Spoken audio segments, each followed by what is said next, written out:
Tell everybody your name and where you're from. I am Bone. Acronym, it means the birth of never ending. Born and raised in Compton, California. Compton stand up one time. Your family had roots on the East Coast, right? Yes, sir. Explain that. So both sides of the family, mom and dad, were both born and raised in Pittsburgh, Pennsylvania.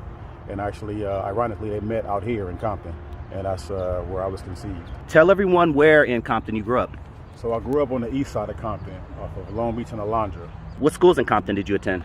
So actually, man, I didn't really attend Compton schools until I got to high school, junior high school actually. So elementary, I was out here. I went to Ambler Elementary in Carson.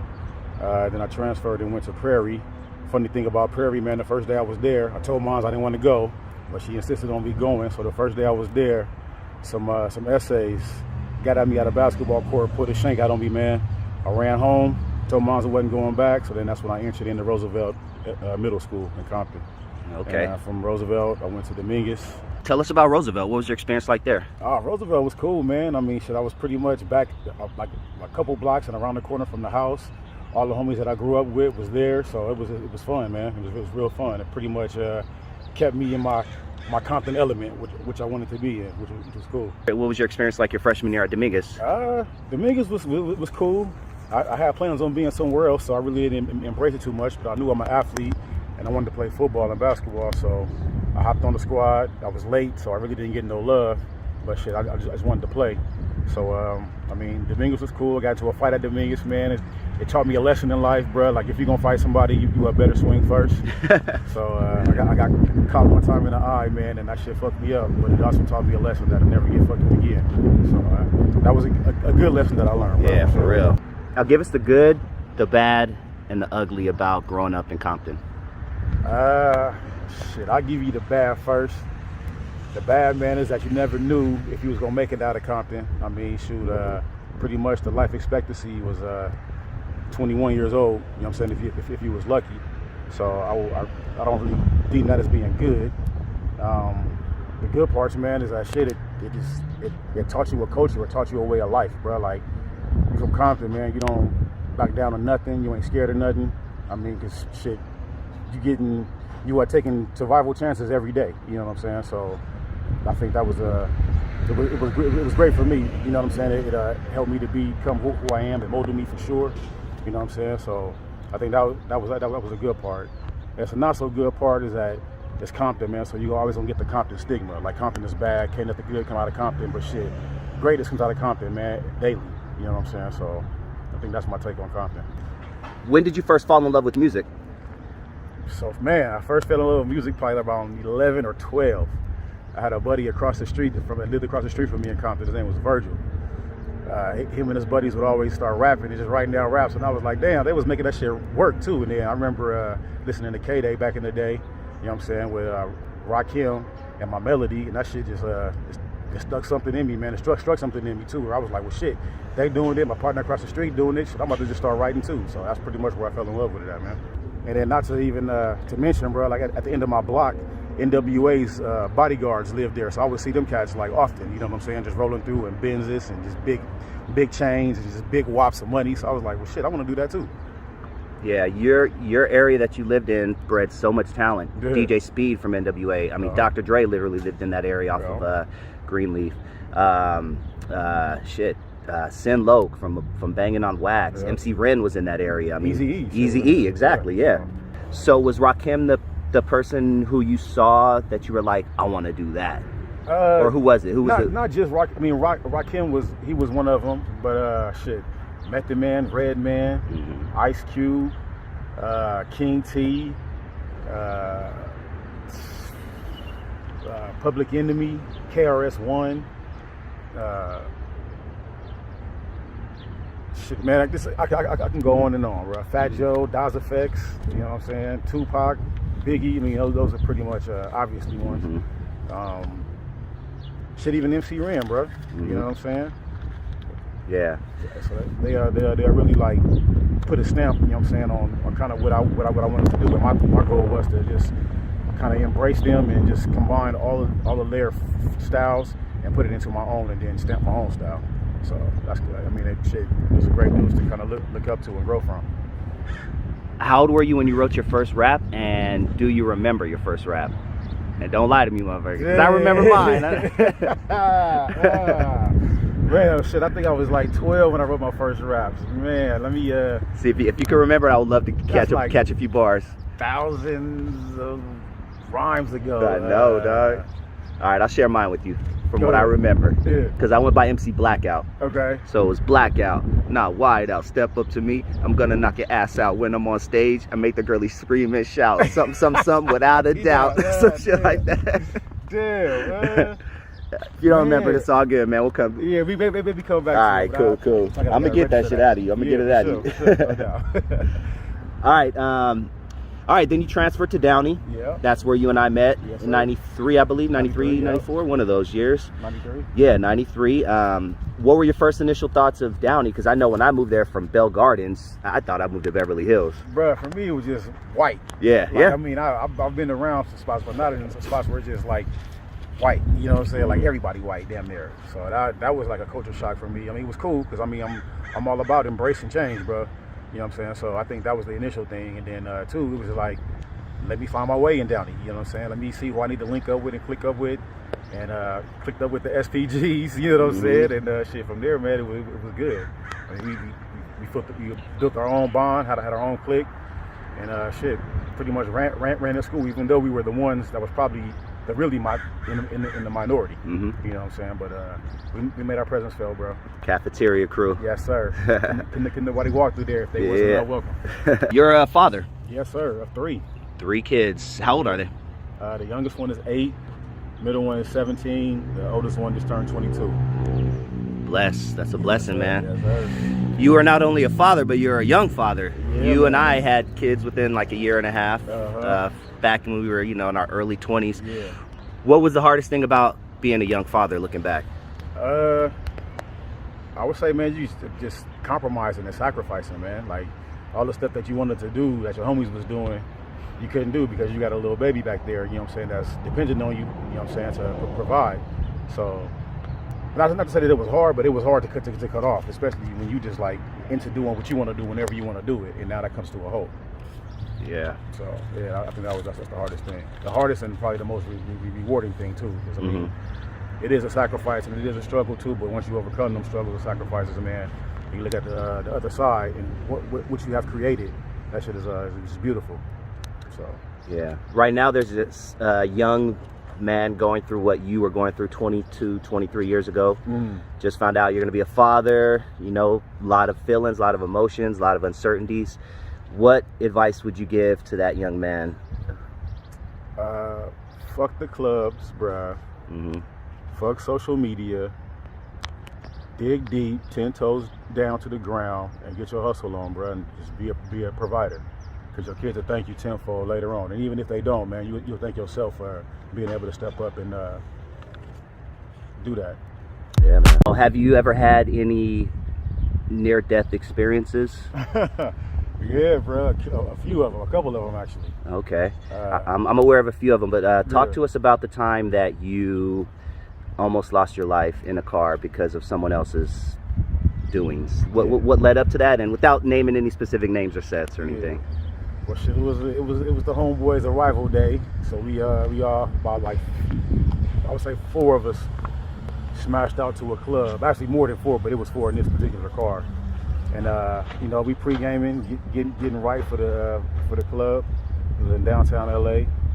We get there, and just so happened, each of the homies had on a specific like shade of color that I guess it was by coincidence actually too. So we in there, we getting looks, but we ain't paying no mind. We just in there grooving, trying to get our party on. And then one of the homies claimed a hood that he really wasn't from, bruh, and that caused some negative vibes. But still, we in there clubbing, doing our thing, so we're not really tripping. So long story short, the night is done, so we out there just seeing what the next movement is, trying to see where the after parties and stuff is at.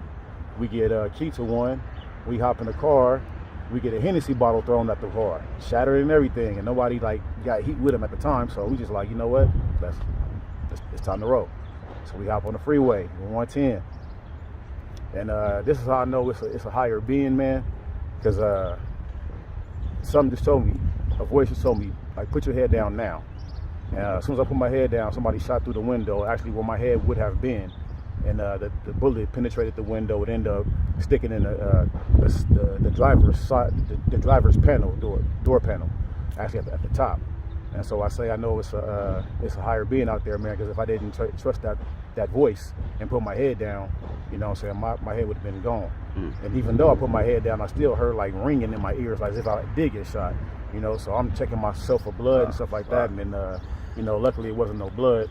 And that's when I look up and see that, like, the bullet, like, stuck in, lodged in the door panel and stuff. So it easily could have hit the driver, and we could have had the same worst outcome. And the actual driver was the homie whose arrival day it was. It was crazy too, bro, because my oldest son was on his way, but the younger two weren't even a factor. Like, they would have never been born if I wouldn't trusted that voice.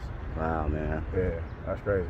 Were you with Smooth and a couple of other homies? I think they were kicking it in front of Smooth's house. Yeah. And then, like, your arm got, were you the one that arm got rolled up on, or was that Camille? That was Camille. Okay. You guys were chilling in front and some dudes just started shooting, right? Thinking you were... Yeah. What happened that night that you remember? Shoot, I just remember we was chilling in front of the house, talking to some of the homegirls, and man, just bullets just started ringing. It's y'all niggas do what they do, niggas ducked and ran. But I think one of the girls in the car panicked and rolled the window up, so the homie Smooth, his arm was stuck in the window. So luckily, man, them fools didn't have aim, because he could have easily got picked off. He was like a deer stuck in headlights, bro. So that was crazy. I didn't even think about that one. That was crazy too, because that was pretty close.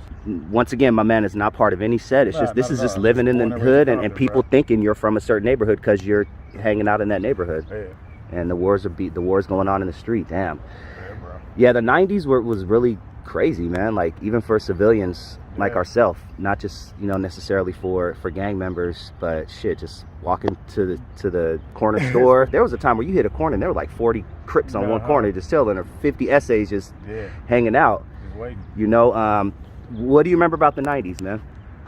Shit, I remember having to catch the bus home from Downey to Compton. That's right. Did you get off on a laundry? I took different routes sometimes. So sometimes the buses didn't work, so you had to reroute yourself. But I remember this one specific time, I just got the old school, well, it was new school then, but the Bruce Smiths, dope shoes, bro. Nobody had them. I had them. I had to catch the bus home. And this particular day, I went through Linwood, you know what I'm saying? So I went all the way down to Long Beach Boulevard, Firestone to Long Beach Boulevard, all the way up. And sitting in Linwood, fools rolled up on me. What size shoe you wear? And this is why I'm glad I'm from Compton, bro. My size. You know what I'm saying? you ain't getting my shit. If you gonna get it, bro, you got to beat my ass, and you ain't gonna do that. So I ain't the tough guy, nothing like that, but I damn sure ain't gonna let you take something from me without, you know what I'm saying, putting the fight up. But it was twice that day, bro. Then I get to my own neighborhood, and fool hit me up. Hey, what size you wear, little homie? My size. You know what I'm saying? So it was crazy. The '90s was crazy. You were on the RTD. We called it the rough, tough, and dangerous. Rough, tough, and dangerous.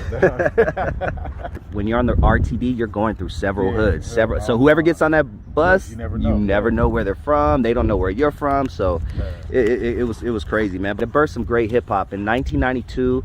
In my opinion, 1992 to like 95, 96 was the best time in hip hop, in my opinion. You know, I don't want anybody to start commenting down below and be like, "Oh, '88 was the best." But look, this is just me growing up, dog. But in your opinion, what was the funnest, best era of hip hop to you?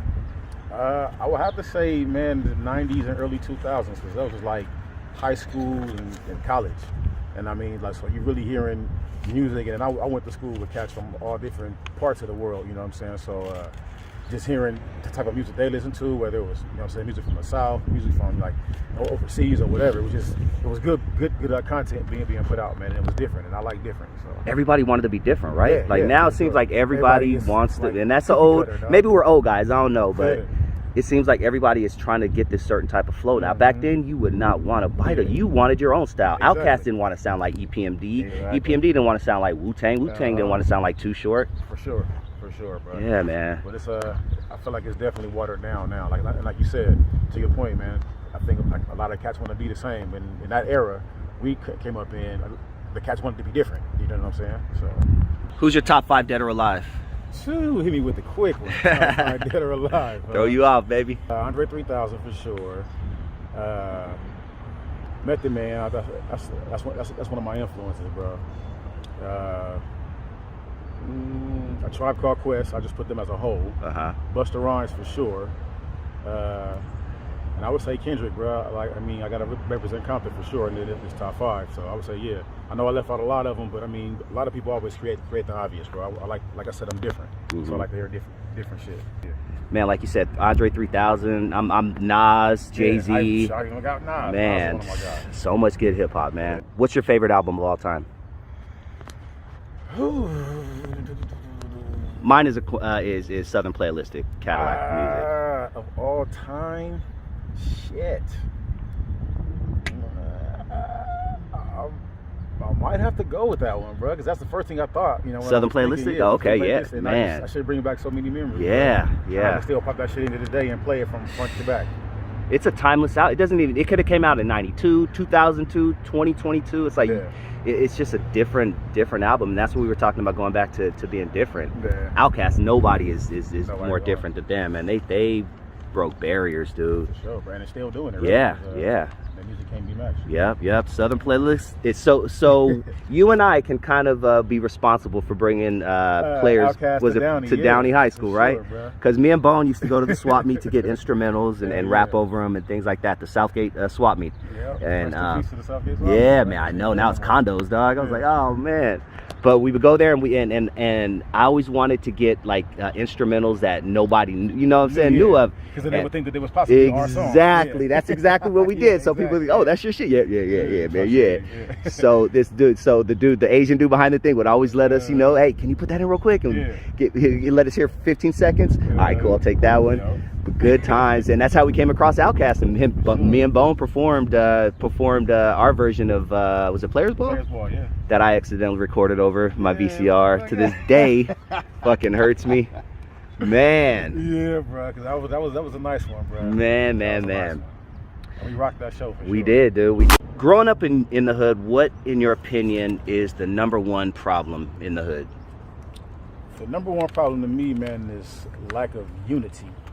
Like, it's crazy because everybody, not just use Compton as an example, it's a poverty-stricken city, but everybody's so divided, and it's like crabs in a barrel, man. As soon as somebody gets to the top, they want to make sure you come down and be in the mediocrity with them. And I'm not saying this like to demean anybody. This is how I see it. But I think if they were to unite and just all come together, shit, Compton could be the next Beverly Hills, bro, easily. You know what I'm saying? But Compton at one time was prosperous. 95% black business owners. Yeah, for sure, bro. So I mean, I think trying to get back to that, just being equal with each other, not equal, but obviously being equal, but being united and helping each other out. I think Compton can actually benefit from that, like, majorly. What are some steps that we can take to get towards unity? Trust, man. Trust is the first one I would say, because if you trust somebody, you ain't got to be worried about if they're gonna try to get you or not. You know what I'm saying? Or try to one up you. Yeah. Or stab you in the back or something like that. So I would say starting out with trust, man. And what that looks like, I mean, we had to sit down and start like brainstorming things. You know what I'm saying? For whatever works for each individual cultures. You know what I'm saying? The culture as a whole, the city as a whole. But I mean, if you can't trust nobody, you ain't getting nowhere. If you had a magic wand and could change one thing, not just in the hood but in the world, what would you change? Let's keep it. I like keeping it centralized in this. Let's go in the country. If you could change one thing in the country, what would you change? The hate. The hate. Yeah. So I think with hate is like a big umbrella, and there's so many things up under hate and under the umbrella that will, if it was eliminated, I think it would make life better for everybody. Yeah. So I think it's too much hate going on, man. Yeah. And it's like hate for like ridiculous reasons. Like you hating on somebody because they got a better car than you, but you don't know if they live in their car or not. All you see is what you see. You know what I'm saying? You don't know the backstory. So I think hate would probably be the one thing if I can just yeah. The hate to be good. I like that. Yeah. Let's talk about Hub City. Hub City Slam. Hub City represent. Yeah, man. Shout out to Lewis McKenzie. Yeah. He was once Kim. also, and Kim. He was Rest also in like a peace. father figure. Rest in peace to James. Yeah, rest in peace to Mr. Francois. Mr. Francois, man. Oh, man. So Bone and I, we were Shit, groomed. Stephanie, bro. Stephanie, dog, man. Not Such a that you are, beautiful like that, voice. like Nah, that, nah. Yeah, me and Bone and our boy Step, Yeah. we were groomed, you know, by Hub City Slam, which was an independent record label in Compton run by Lewis McKenzie. And they, I would say they taught me almost everything I know about music. Yeah, Before I came there, I knew how to write song, but I didn't know how to pattern. I didn't know about dance steps and how to hold a mic. Yeah. And me and Bone and Step, we just performed 3 weeks ago for the first time in a long time. Yeah. And we just noticed that we gelled. Like we muscle memory was there. Yeah, man. And that was all based on them. Literally, dog, they had us in there like the Jackson 5, man. They had faith in us. Talk to me about your memories of Hub City Slam, and your father set that whole thing up, right? Yeah, because my pops used to work with Kim in Compton, and then pretty much let them know that it was a group that was hungry and ready, which was State of Mind.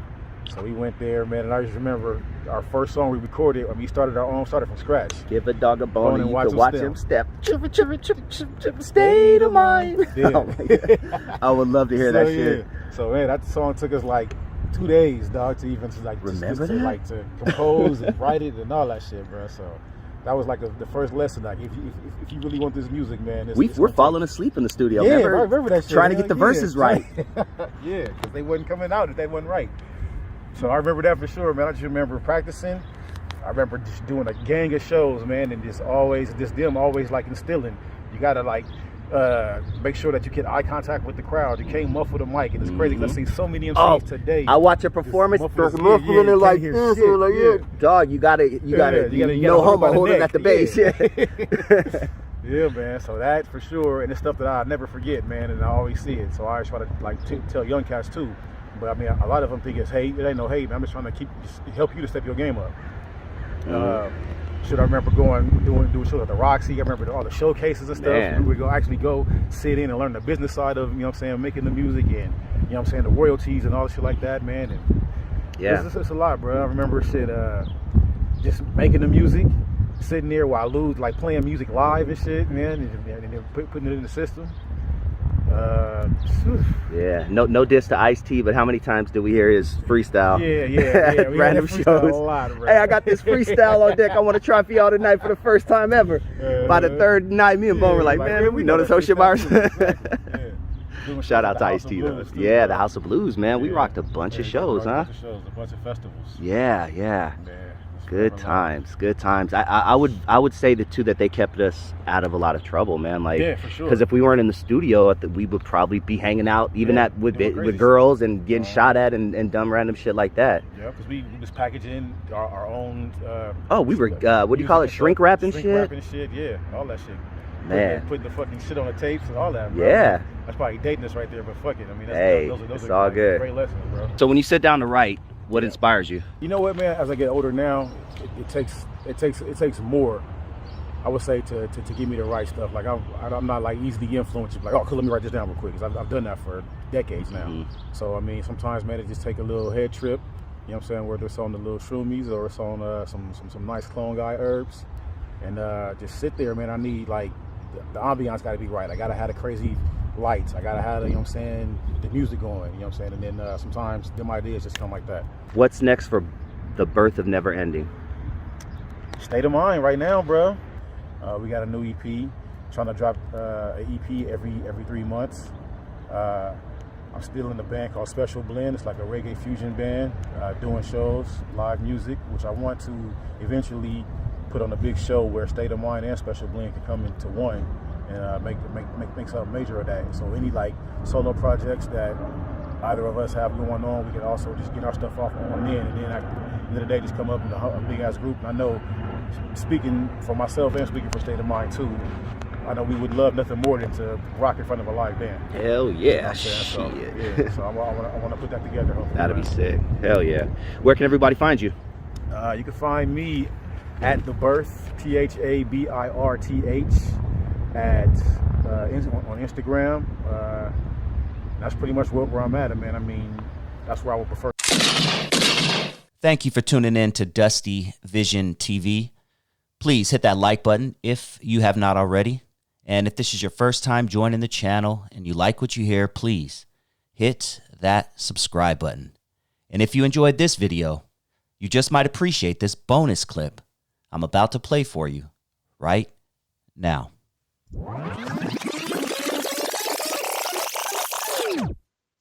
Okay, I'm at Ruthless with Jerry Heller.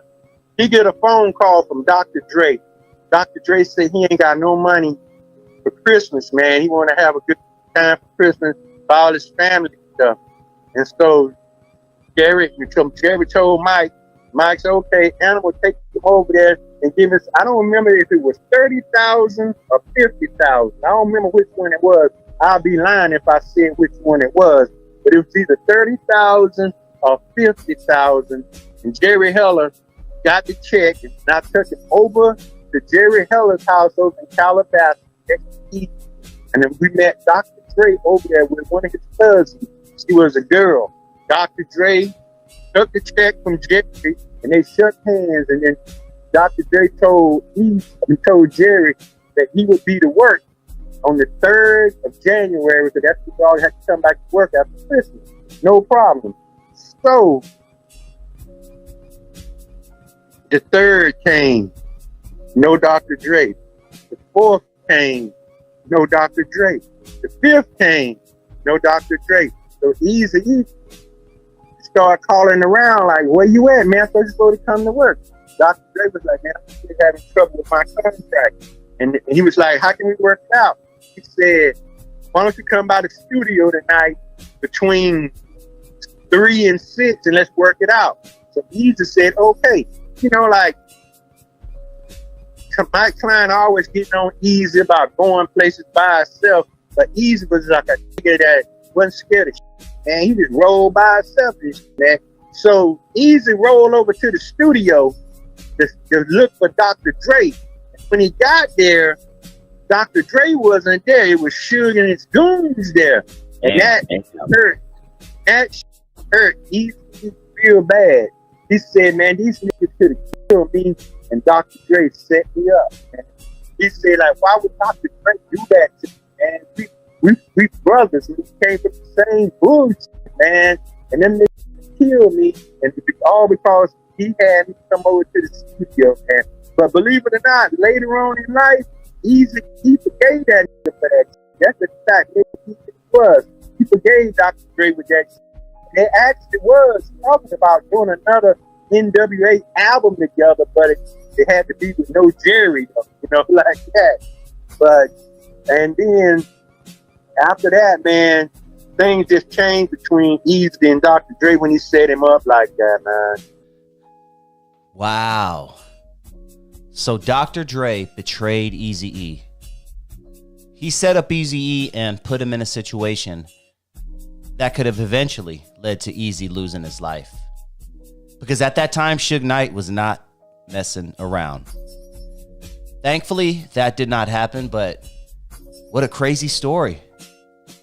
I personally have never heard that before. I knew about the situation where Eazy-E allegedly met up with Suge Knight and his goons. It didn't happen how they said it happened in Straight Outta Compton, where Eazy left all bloody and lumpy. That did not happen by most accounts. But Eazy-E did, in fact, meet up with Suge and his goons. But according to Animal, Eazy-E's bodyguard, Eazy went in thinking something totally different. He had no idea that Suge and his goons were going to be there. But what a crazy story, man. Being set up allegedly by someone that you broke bread with, someone that you changed the game with. NWA was a game changer. I remember when they came out, and in hindsight, they were a big inspiration to hip hop and to a lot of acts out there. They made it okay to do certain things. They made it okay to tiptoe that line, and tiptoe that line they did, especially with the name like NWA. But what do you guys think about this Animal interview so far? And if you want to check out the full interview, the link is in the description. Me and my boy Alonzo Williams got a chance to interview Animal, Eazy-E's personal bodyguard. And if you want to hear more of these hip-hop stories, more of this West Coast hip-hop history, you need to subscribe to NWA Stories with Alonzo on YouTube. NWA Stories with Alonzo on YouTube. Me and my boy Alonzo Williams been doing the show for about 7 years now. And we talk hip-hop. We talk real West Coast hip-hop. I mean, you're not going to hear interviews like this anywhere else. I mean, Animal, come on now. Animal from Eazy-E's camp. Animal, Eazy-E's personal bodyguard.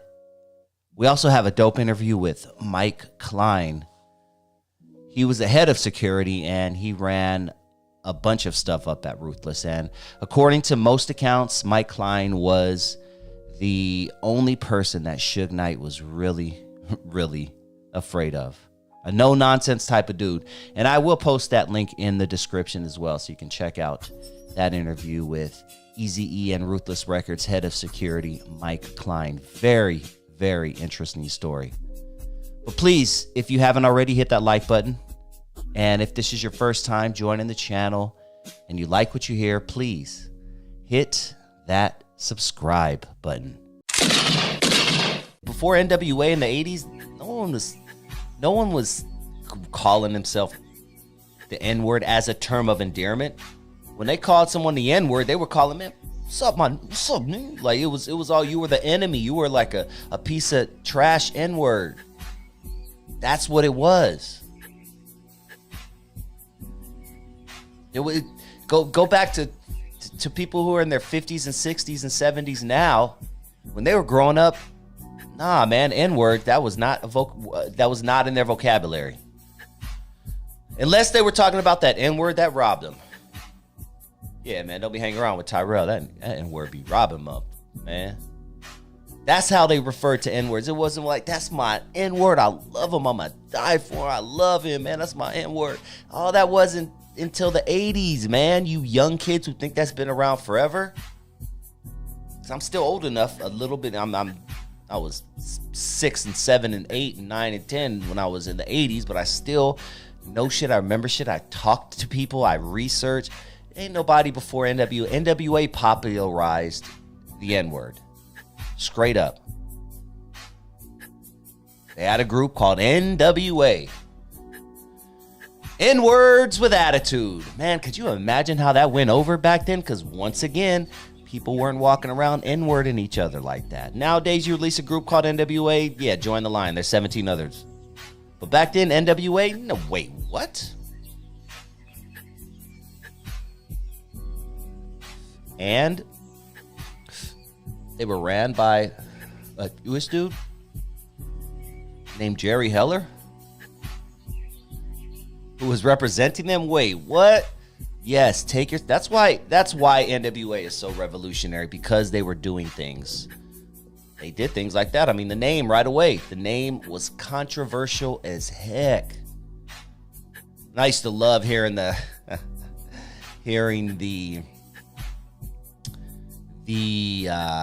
newscasters, because NWA made news all the time at the beginning. Who is this group out of Compton who has that balls to call themselves NWA? N-words with attitude. And they would say the first word, and they would either use an A, niggas, or they would use an ER, ngers, with attitude. They're this new popular group out of Compton, California, a small town in Los Angeles County with 70,000 people, full of Crips and Bloods. And they are their representatives. And tonight we're doing a special on them because they are selling tapes. That sold 5 million copies without any radio play. We want to see what's behind this. That's how all the newscasters sounded. That kind of sounds like me, huh? Damn, I didn't have to change my voice that much. My damn nasally ass annoying voice. Screw you anyway. Anybody out there who agreed with me, by the way. But NWA, man, they were... Look, I got Eazy-E right behind me. One of my favorites. NWA was the reason I fell in love with hip-hop. Hearing Eazy-E's voice on Boys in the Hood, I was like, okay, I need more of this. Hearing those beats that Dre and Yellow were putting together. Hearing Ice Cube. I said I needed more of this. And after that, I was all in. And it's very ironic that the first group that made me fall in love with hip-hop, literally NWA, is a group that now I wouldn't even agree with their name. So I can only imagine how 40-year-olds were feeling back then hearing NWA, especially 40-year-old black folks. Could you imagine that? First time I ever heard what NWA stood for was from a Mexican dude, Latino. I asked him, I said, he had an NWA hat on. I hadn't put two and two together that Eazy-E, NWA. So I was, what does NWA mean? Or, I don't know where we saw NWA. Maybe it was on a tape or something. I think he was wearing a hat. Could be wrong, but I said, what does NWA stand for? He said, niggas with attitude. I said, okay. And it was nothing. It was like, then we talked about going to get some fries at the burger stand right after that. There was no racism or anything behind it. It was just, I asked him a question. He gave me an answer. He probably didn't even know what niggas meant. He probably, now looking back, I bet he didn't even know what niggas meant. Because at that time, I was living in a mostly Hispanic, predominantly Mexican neighborhood. No one was dropping the M-bomb. Maybe the parents. No, they would call us, out there, little black bug. Well, they wouldn't say it to my face, but yeah, I'm sure I was called that quite a few times living in some of the neighborhoods that I lived in by very certain people. That's the other funny part, man. I'm not going to use the word grew up. I lived in a predominantly Hispanic area for some very significant years of my life. I mean, middle school, that's pretty significant, right? End of elementary, right into middle school, and end of middle school, almost going into high school. I lived in a Hispanic neighborhood, Bell Gardens, the city of Bell Gardens, a city that is near and dear to my heart to this day. I still visit Bell Gardens. My favorite burrito joint is in Bell Gardens, so I always go there. Shout out to Los Altos right there on Eastern and Florence, right there by the Big Five used to be right there. Y'all remember the Big Five, dog? Everybody remembers the Big Five. They got the food for less, son. But I never experienced flat out racism as being, and look, I know I'm light right now because it's wintertime and it's cold as hell, but I get dark as hell. I get dark during the summer, like dark. My credit score goes down. I get pulled over by cops more. I leave my baby mama. Like during the summertime, I get dark as hell, and I never experienced racism. I can't think of in Bell Gardens. Now, when I moved to Downey, ooh, man, they still had some racist white folk there just for a little bit. That was like the trail end of Downey having white people, Caucasian folks there, and they did not like the influx of the brown folks and black folks coming in to Downey. And there were some, I experienced racism at Downey High School my freshman year. And then after that, it was pretty much, and now even today, it's Downey's all brown. They should call it Brownie. Hey, Downey is Brownie. Yeah. But I love that about it. They call it the Mexican Beverly Hills. I don't know how I feel about that, but whatever. It's a nice city. But long story short, I didn't experience racism in Bell Gardens and predominantly Hispanic folks, but I did when I went to Downey.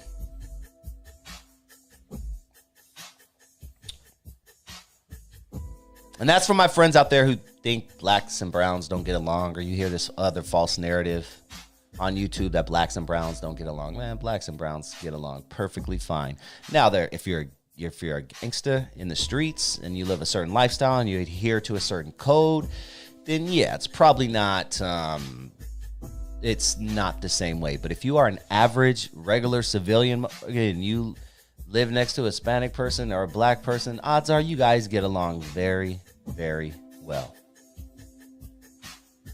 But I don't know how I trailed off or why I even trailed off into that. But NWA popularized a word that I think is detrimental to us, and we really need to stop calling each other that because it mentally makes you feel niggerish.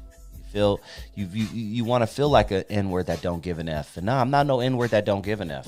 I'm not. I give an F. I got a house. I got a family. I got things I got to take care of, yo. So I give an F. I give a big F. That sounded weird, didn't it? Anyway. 6 of the 11 tracks on the NWA and the Posse album are from then NWA members Eazy-E, Dr. Dre, Ice Cube, and Arabian Prince.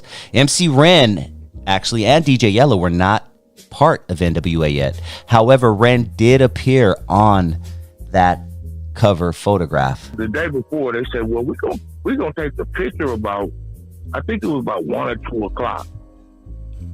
So I had a Jerry Curl appointment. That's when we had Jerry Curl. Mm-hmm. Fresh. I had to go and, get some clothes out the cleaner and all that. So I was ready for it, They called about 9 or 10 o'clock and said, well, we getting ready to go take the picture. And I'm going, I thought they said 1 o'clock. So I threw I had my raggedy Jerry Curl. I had some Fila pants. I just threw on something because we had to go over there, and I thought we had to pick Dre and them up because Dre was staying with Jinx, and Ice Cube stayed 2 doors down. So we wound up going up there. We went up there right across the street from McCullough in the alley. We got in the alley, and I wasn't taking the picture. I had my camera, and I was taking their picture. And then Easy came, and he looked, he said, "Right, what you doing in there taking pictures? Get up here." I was like, "Man, I ain't taking no picture look like this." And he said, "No, come on, you look ruthless."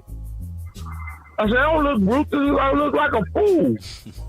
So it was a gang of pictures that they took. It was when I was in the back. That shit would have been bomb. I'd have loved that. But they want to take me a picture sitting up there looking like a goddamn superhero. So.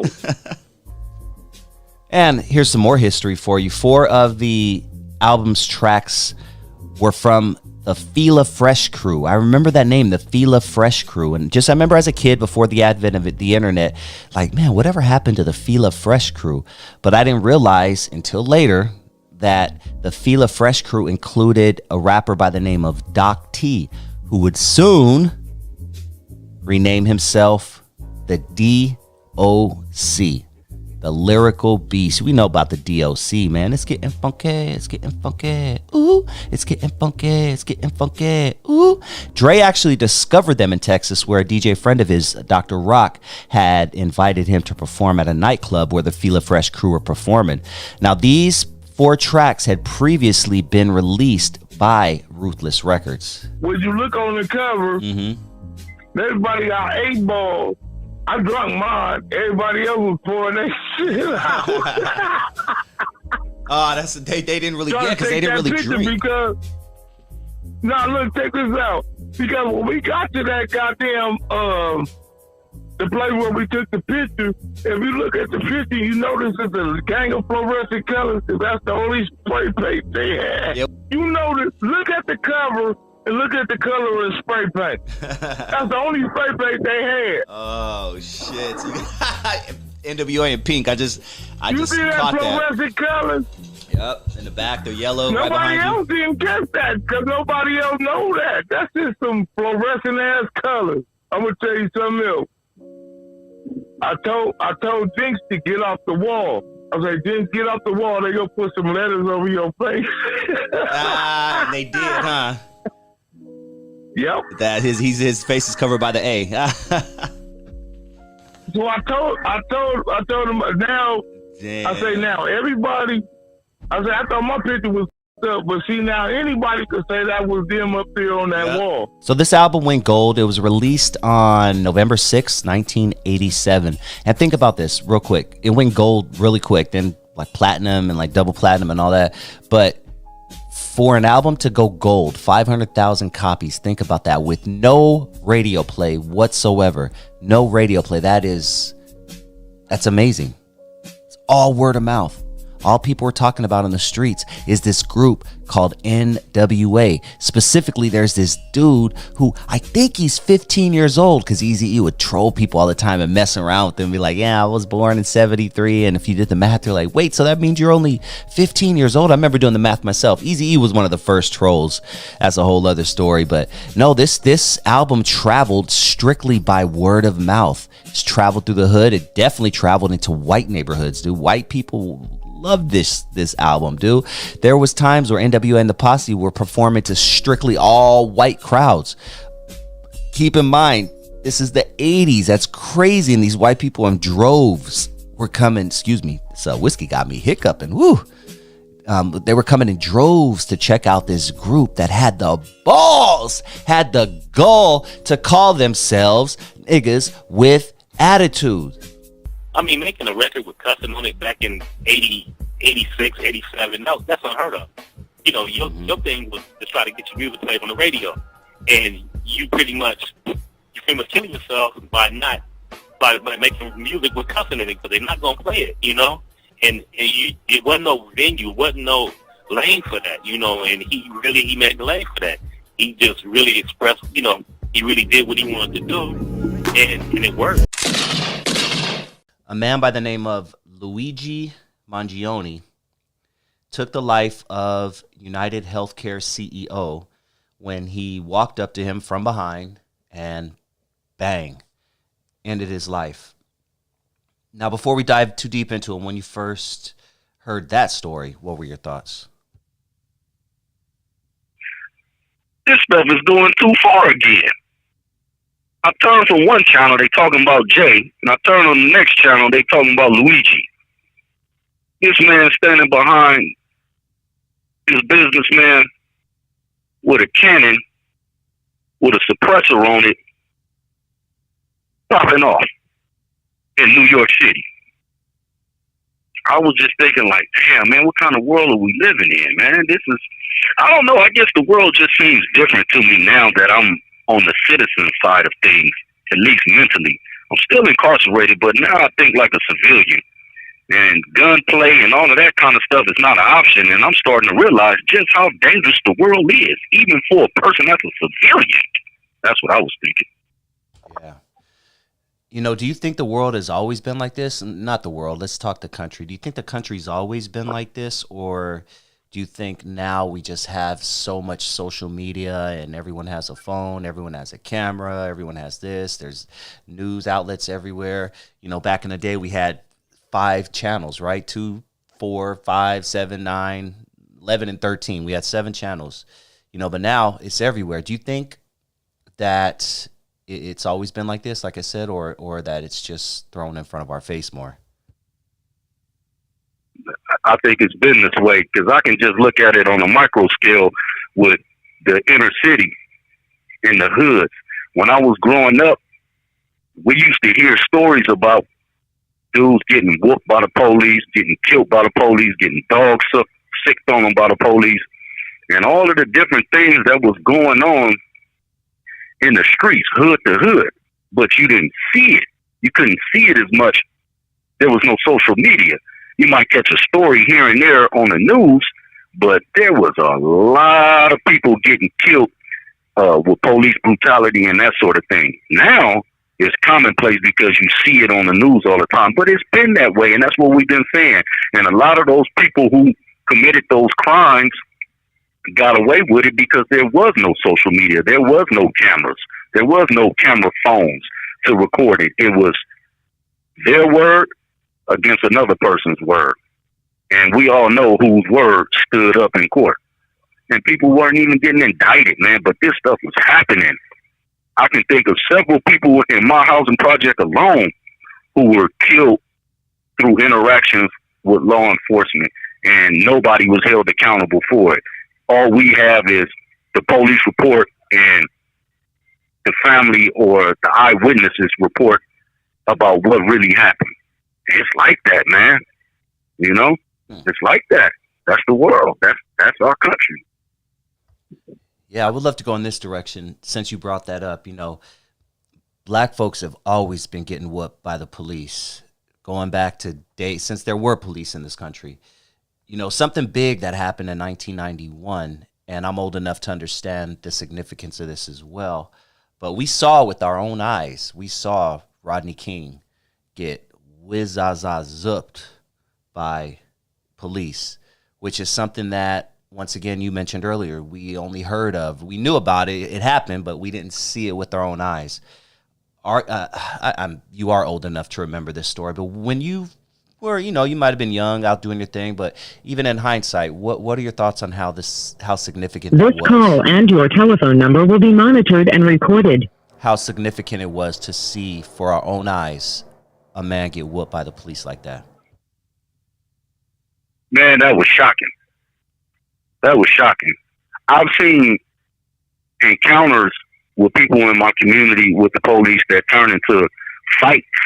You know what I mean? I've seen guys fight the police and win sometimes. I've seen that, right? But I had never seen a beatdown. That was like some jailhouse beatdown. Like, that was like some enemies on you. Like, I had never seen that with people with sticks. Like, what? That was like some gang stuff. And I'm thinking to myself, that's the police? I was 12 years old watching that. I was spoke to the police after that. Like, damn, man, you gotta really be careful, man. These people will kill you. You know? That was like, whoo, man. I was shook up. I was shook up. I was already starting to jump off the porch and get in the street. And that became my number one priority. When you see the police, run. And don't never let them catch you if you run, because they'll beat you like Rodney King. That was like a running joke in the neighborhood. So, as kids, we was running our ass off. Jumping fences, running past dogs, going over barbed wire. Don't let them catch you. Run hard and don't look back. Yeah, to wrap it up, let's go back to this Luigi Mangione thing. When all is said and done and he's sentenced, is someone like that a very high-profile person? Is he housed with everyone else, or do they separate him? He's going to be housed with everyone else. Now, the way that the California prisons, well, it depends where he's at. But if he was in the California prison system, he would be basically housed with everyone else, the way that they've realigned the populations. But I don't know. It looked like he might be doing federal time. And, in the feds, there is no protective custody. You got to thug it out, yard to yard, until you get to a yard that you can stay on.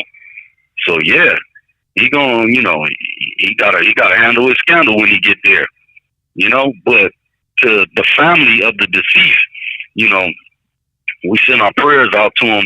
It's sickening when you can't even do your job without having to look over your shoulder. That man was a civilian, man. He got assassinated like he was a political figure or a straight up, mobster or something in the middle of New York. That man had a family. That man had 2 sons. People, and I see people like gloating over the dude who did it. And I think to myself, man, had that been a black kid that tried to snatch that man Rolex off his wrist and killed him, they'd be screaming bloody murder, asking for the death penalty. But being that it's an issue bigger than that affects millions of people, United Healthcare had, to my understanding, some messed up policies, They were rejecting claims at a higher rate, 30-something% more than the average, which is like 19% in the healthcare industry. There was problems with that corporation and the way they did business. But that man was working there. That man was doing his job to make shareholders happy. It wasn't just rich people that was invested in that company. Everyday people invest in stocks now. So is the blood on all of their hands too? You gonna go around and assassinate all the shareholders? Like, what are we doing in this country? So my prayers go out to that man's family, because he didn't deserve to die that way. I didn't want to switch the subject, but say, like, I'm glad Cat went on Shannon Sharp on Club Station. My mind, dog. You were reading my mind. That was literally going to be the next thing we talk about. Keep going, though. Keep going. That's what we were about to talk about. Man, when I seen that interview, I was like, man, I wish I could see Cat, man, and shake his hand, man, because I'm like, man, I'm glad you went on there and didn't go on No Jumper or V Last Show. I'm glad you went there and he blew him up, too. Yeah. Oh, man, 60 million views or something like that off top. Just, wow. Yeah, he blew Shay up. He sure did. Yeah, he did his thing too. I ain't gonna lie. He like some people, some of the comedians say, oh, he lying, this and that. Even if he is lying, he just kind of like did a Charleston White. He blew up. He blew that internet up, man. I ain't even gonna lie to you. Yeah, he did that. I really tilt my hat off to Cat Williams. Like I say, they saying he lying about certain parts or he lying about this, but put like this, if he did lie, he told the truth in it though. Yep, he told a bunch of man, he stood on what he was saying for us, like, put like this, all the stuff he was saying and some of that it's on the internet. Yeah. For us, like, they stealing jokes. Stealing and yeah. Yeah. So that's why I'm like, damn, man, this fool Cat, he ain't no joke, man. He did his thing though, man. But I ain't gonna lie, I'm glad he blew up Club Shay. I'm glad he blew it up though, because that dude, Santa been posting up how many new subscribers he got since that show, how many views on there. I'm like, God damn, boy. I'm like, man, he did that. Good for him, man. That's what's up, dude. That's what's up. Yeah, someone else I wanted to talk with you about is, have you been keeping up with the whole P. Diddy situation, Puff Daddy, and that whole mess that's been going on over there? Yeah, man. I know Puff Daddy shaking in his boots every day.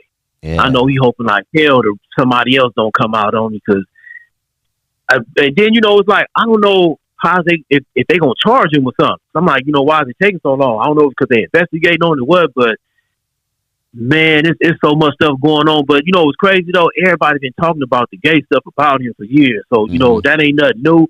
But what blew my mind was the TDJ thing. Power bottom. Yeah, I didn't know TD Jakes was going to them parties, man. Man, he should be far away from them parties, dog. Exactly, yeah. Like, what is you doing? And I didn't click on the video, but I just saw the title of a video where his son supposed to have said, my dad was making me go into these gay parties. I'm like, damn, like, what the hell going on? Because I heard he's supposed to have, I think, one son, his biological son, I think he gay, and I think he got two stepsons that's gay, from what I'm hearing. I don't know how true it is. So, like they use that word allegedly, he's supposed to have like some gay sons. I'm like, damn, that's crazy, man. So I don't know if you've seen the video. I was clowning. I posted a video. It was security guard or police. He was dancing, in a gay type of form, and TDJ was standing there with his hand in his pocket. And I'm just like, damn, like, okay, everything is coming out now. So I don't know if you've seen the interview with TDJ did when he was in church. He was like, I did a whole show even on if it was true, even if it was true, God's gonna forgive me. There's plenty of forgiveness in the God's heart. I'm like, you motherfucker, that was your out right there, dog. Yep. But you know what I hate about our people though? No matter what, we still gonna give them money. They still gonna support them. They still gonna support them. That's one thing I can say about our people, man. We'll settle for anything. Sometime too forgiving, many would say. Yeah, because remember, they were still going to Eddie Long Church till he died, huh? Mm-hmm. And they knew what he was doing. They had the evidence. And they were still going to his church. That's crazy, man. So everything I look at in life, for what we talking about Puff Daddy, he's still going to have, people following him, TDJ. So, like, kind of flipping it, like, we was in a pen, finna have a food strike. And when they opened the doors for people to go to work, because we laying down everything. We ain't going to work. We're not eating or nothing. So I seen one of the Bloods dude who I grew up with go to work. I'm like, man, what you doing? Shit, man, ain't none of y'all sending me no money. I'm looking at him like, come on, man. Like, I know you ain't finna go to work. Hey, Dusty, he went to work. I'm just like, man, you got to stand for something. He's like, man, I don't give a fuck, man. I'm going to work, man. Ain't nobody sending me no money in here. And, basically, I run that up like, don't nothing change, man. No matter what, anybody that bucks the system, you're gonna be looked at as a bad guy. Mm-hmm. No matter what you do, like the actress, the female, the one that played on The Color Purple, part 2. Oh, Taraji, yeah, because she spoke out. You best believe there's other people probably talking about it. Man, she needs to shut up. She gonna mess it up for all of them. Mm-hmm. Yeah, some people might not say it online, but you best believe people in the background, man, she needs to shut up, man. She gonna mess it up. Taraji, damn, we trying to get the little that they're giving us right now. Yeah. and it's cold, man. But hey, Dusty, that's not gonna never change. Yeah, that's not gonna never change, no matter how many dudes like, that. Yeah, hopefully until people like Taraji and other people just speak up and say this is wrong. You know what I'm saying? Like, but yeah, it's gonna be like that forever until we. Yeah, it is. Cause I ain't gonna lie, when I first seen people vote for Trump, like them two black girls, I don't know if they was in the church or whatever. Yeah, I'm just like, damn, like, man, look at our people, man. We buck dancing for real. I'm like, man, this is crazy, man. Look, you know, no matter what, it's always gonna be like that. That's not gonna never change. Like, basically, like, you know, they had a light skinned slave in the house, and the dark skin has him outside. So, you know, they use us against each other, man. That's what Adam 12 is doing. He's using us against each other, because, like, he'd be on there. Because I seen when he tried to clown Whack 100, basically him not taking the fade with J Diggs. So, you know, Whack 100 had to, like, cuss him out and say whatever he said. I was just like, look at this, man. You know, like, fools don't even see what's going on. This dude just using us against each other. Sad. It worked. Yeah, it worked every time, though, homie. Falling for that shiny nickel, man, that they're dangling in front of our face. Yeah, man. It'll make us do things that we normally wouldn't do, man. And I kind of, you know, I'm not trying to wish a downfall on Adam 22, but I wish more of our people would just say, you know what, I'm done with this guy, but I'm guilty, dog. I see an interesting interview, I'm clicking on that motherfucker. So I'm trying to control, you know, myself as well, man, because sometimes I need that BS. You know what I mean? Yeah. Because they like I unsubscribe to both of their channels, but like I say, you know, their videos still pop up. So if it's certain people I see on there, I look at it. You know what I'm saying? Even though he got the view off of it, but I unsubscribed to from ever since Godfrey and I think the dude from Brand Nubian, all them. That's when I unsubscribed from V-Lad. Okay. So I thought, yeah. So it was like Lord only Tariq, videos I watched. Yeah, not Lord Tariq. Yeah, I think that's him. Yeah. Dude from Brand Nubian. Yeah.